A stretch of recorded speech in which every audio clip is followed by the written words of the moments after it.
ఆరుమోగపోవడానికి మరియు మిమ్మల్ని అందరినీ అలరించడానికి మన ఊరికి రాబోతుంది మ్యాజిక్ సర్కస్. మనం అనుకున్నట్టే కేవలం కొంతకాలంలోనే ఇక్కడ మనం మ్యాజిక్ సర్కస్ పెడుతున్న విషయం పక్క ఊరు వాళ్ళకి కూడా చేరుకుంది. కానీ అదే మనకు ఒక సమస్య అవ్వబోతుందని అస్సలు అనుకోలేదు. ఇక్కడ సైట్ కి ఎవరో చాలా మంది వచ్చి ఏం చేస్తున్నారు, ఏం జరుగుతుంది అని అడుగుతున్నారు సార్. ప్రస్తుతానికైతే పని ఆగిపోయింది. గొడవ అన్న పదం వాళ్ళ భాషలో మధ్యలో వస్తుంది. వాళ్ళ ఉద్దేశం ఏంటో అస్సలు అర్థం కావట్లేదు. వాళ్ళు మీతో మాట్లాడని అంటున్నారు.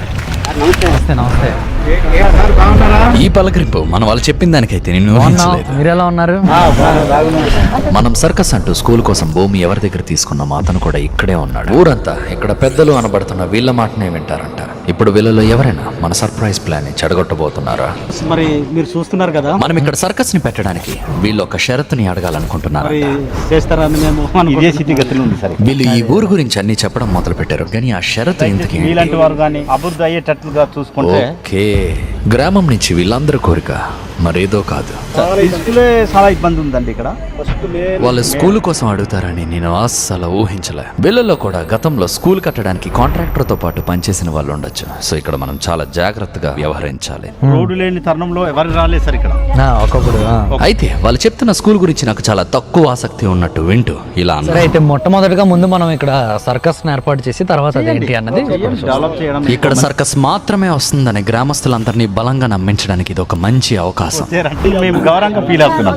వీళ్ళు మనల్ని ఇష్టపడే వాళ్ళైనప్పటికీ స్కూల్ కి భరోసా ఇవ్వనందుకు గ్రామస్తులతో పాటు వీళ్ళు కూడా నిరుత్సాహపడ్డారు. గానీ ఇదంతా ఎందుకంటే ఎవరు కూడా మనం కడుతున్న ఈ స్కూల్ ని మధ్యలో చెడగొట్టకూడదని, దాంతో పాటు మీలాంటి వాళ్ళని కూడా రోజు పిలుస్తాను. వీళ్ళ మొక్కల్లో కూడా చివర్లో నేను ఆశ్చర్యాన్ని చూడాలనుకుంటున్నాను కాబట్టి.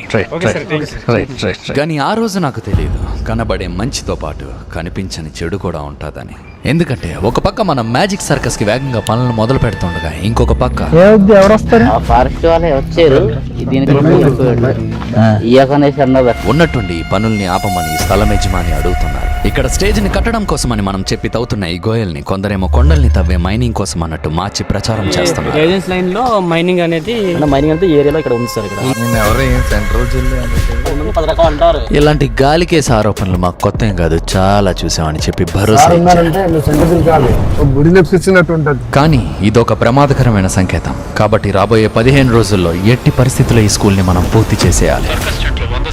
3 రోజులు పూర్తయ్యేసరికి గ్రామస్తులందరినీ ఆశ్చర్యపరిచే విధంగా మన సర్కస్ టెంట్లు రెడీ అయిపోయాయి.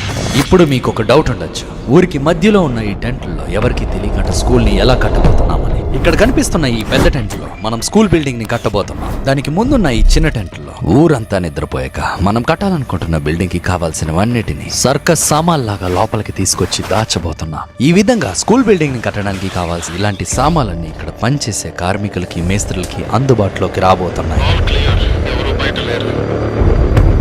ఒక పక్క పనులు ఇలా జరుగుతుండగా లోపలేమవుతుందని తెలుసుకోవాలన్న కుతూహలం గ్రామస్తులందరిలోనే ఉంది, ముఖ్యంగా ఈ పిల్లల్లో. కానీ ఎంత చూడాలన్నా చూడనివ్వకుండా మన మనుషులు లోపల చూసేశారు. చూడకూడదు, చంపేశారు కదా. ఏం కంగారు లేదు, వాళ్ళని చూసేలా చేయడం కూడా మన ప్లాన్ లో ఒక భాగమే. ఇలా సమయంతో పాటు వాళ్ళ కుతూహలం అంతా తగ్గాక లోపల ఏ చిన్నది కూడా కనబడకుండా మొత్తం మోయించేసా. ఏ కోణం నుంచి చూసినా, పైనుంచి కానివ్వండి, కింద నుంచి కానివ్వండి, రాత్రి అవనివ్వండి, పగలవనివ్వండి, ఎలా చూసినా లోపలేముందో తెలియని విధంగా దీన్ని తయారు చేయడం జరిగింది. ఆఖరికి మధ్యలో తెరిచే ఆ తలుపులు కూడా ఎవరూ ఎక్కని ఆ కొండ వైపు ఉన్నాయి. బయట ఊర్ల నుంచి పని చేయడం కోసం తీసుకురాబడిన కార్మికులు లోపలికి వెళ్ళడానికి కూడా ఒక ప్రత్యేకమైన పద్ధతి ఉంది. ఇక్కడ పని చేస్తున్నంతసేపు బయట గ్రామస్తులతో మాట్లాడుకుంటా ఒక ఒప్పందం కూడా అయ్యింది. ఇలా ఇదంతా గమనిస్తూ చూడ్డానికి కొందరు సూపర్వైజర్లు కూడా ఉన్నారు. ఈ బిల్డింగ్ కడుతున్న ప్రక్రియలో ఒక్కొక్క స్టేజ్ లో ఒక్కొక్క కార్మిక బృందం దీనికి పనిచేయబోతున్నారు.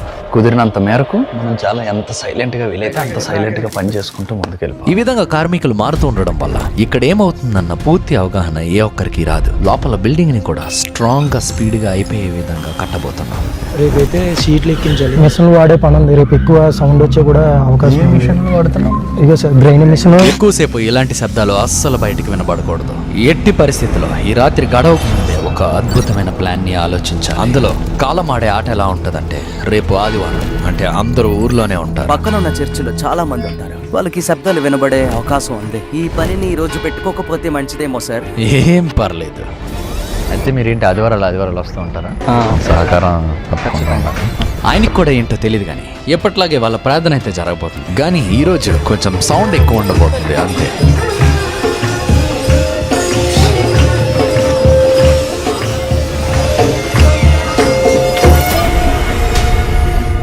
ఈ ప్రక్రియలో కొంతమందికి వింతగా శబ్దాలు వచ్చినట్టు అనిపించి ఉండొచ్చు. కరెక్ట్గా 11 గంటలకు అటు ఇటుగా ఊరు బాగు కోసం వాళ్ళ మనసులో మౌనంగా ప్రార్థించడం మొదలు పెడతారు. ఆ మౌనంలో మనం కూడా మౌనంగా ఉన్నప్పుడు ఎవరికైనా అనుమానాలున్నా మాయమైపోతాయి. మళ్ళీ వాళ్ళు కొనసాగించాక మనం కూడా మొదలు పెట్టేయచ్చు. ఈ విధంగా 5 గంటలు కొనసాగిన ఈ ప్రార్థనలో కాలం మరియు ఆ దేవుడి సహకారంతో పని పూర్తయింది. ఇలా ఈ పని ఈ రోజే జరిగే విధంగా కావాలనే ప్లాన్ చేశారు. ఇంకొక 10 రోజుల్లో మొదలయ్యే ఈ సర్కస్ టెంట్ లో ఒక స్కూల్ ఉంటుందని ఎవరు కలలో కూడా ఊహించలేరు.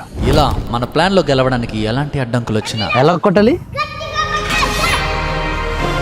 ఈ పదాలకి ఈ అబ్బాయి సరైన ఉదాహరణ. Handicap sir. పాపం తండ్రి కూడా లేరంట. ఎన్ని ఇబ్బందులున్నా ఎంతో ఆనందంగా ఉండొచ్చని ఈ అబ్బాయిని చూస్తే తెలుస్తుంది. వీళ్ళందరూ ఎంత మంచి మనసున్న పిల్లలంటే. నా కోసం తెచ్చావా? తొక్క తినకూడదా? బాగుంది. చిన్న గిఫ్ట్ కావాలంటే ఏంటాడు? బొమ్మలు కావాలా? ఇంట్లో ఫ్యాన్. 2 సెకండ్లో వీళ్ళు చెప్పింది ఏంటంటే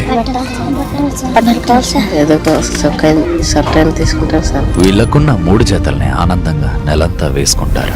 ఇలా మొత్తానికి ఈ పిల్లలకి కావాల్సిన స్కూల్ ఇంకొక 10 రోజుల్లో పూర్తయిపోబోతుంది. వాళ్ళకి కావాల్సినవన్నీ ఇచ్చాక చివరిలో ఎలా స్పందిస్తారో అని ఎంతో ఎదురు చూస్తున్నాను. కానీ రానున్న 3 రోజుల్లో గాలులతో కూడుకున్న వర్షాలు రాబోతున్నాయి. ముఖ్యంగా 3వ రోజు బలమైన గాలి వీచే అవకాశం ఉందని వాతావరణ శాఖ తెలియజేసింది. ఇది చాలా ప్రమాదకరం. ఎందుకంటే ఈ కొండపైన గాలి వీచే వేగం 35 కిలోమీటర్ల కన్నా దాటినట్టయితే టెంట్లన్నీ ఎగిరిపోతాయి. గాని కాలం అప్పు చెప్పిన ఈ పనికి ఖచ్చితంగా ఆ ప్రకృతి అంటే ఆ దైవం మనకి తోడుంటుందన్న నమ్మకం నాలో ఉంది. కాకపోతే ఎవ్వరు ఊహించని విధంగా తర్వాత రోజు వాతావరణం మారింది. టెంట్ల దగ్గర సిగ్నల్ సరిగ్గా ఉండకపోవడం వల్ల అక్కడ ఎలా ఉందో అన్నది తెలియట్లేదు. పైన ఇదే వర్షం కనుక పడినట్టయితే మన పని అయిపోయినట్టే. పరిస్థితి చేదాటిపోయినట్టు అనిపిస్తుంది. కాకపోతే అక్కడ చేరుకునేసరికి ఆశ్చర్యంగా ఇంకా వర్షం ఏమీ పడలే. చుట్టుపక్కల ఊర్లన్నిటిలో బలమైన వర్షాలు పడ్డాయి. కానీ చాలా వింతగా మన టెంట్లున్న ఈ ఊరు మొదలైన దగ్గర నుంచి మొత్తం చాలా పొడిగా ఉంది. మనం చేస్తున్న ఈ పనికి కాలం సహకరిస్తుందన్న భరోసా ఇప్పుడు ఇంకొంచెం పెరిగింది. ఆయన తుఫాను కాదు కదా, ఓటమిని ఓడించే గెలుపు కోసం దేనికైనా ఎదురెళ్తా. అది ఏదైనా సరే ఆఖరికి ఆ కాలమైనా కూడా. మనసు చాలా ప్రశాంతంగా బయట నిశ్శబ్దంగా ఉంది.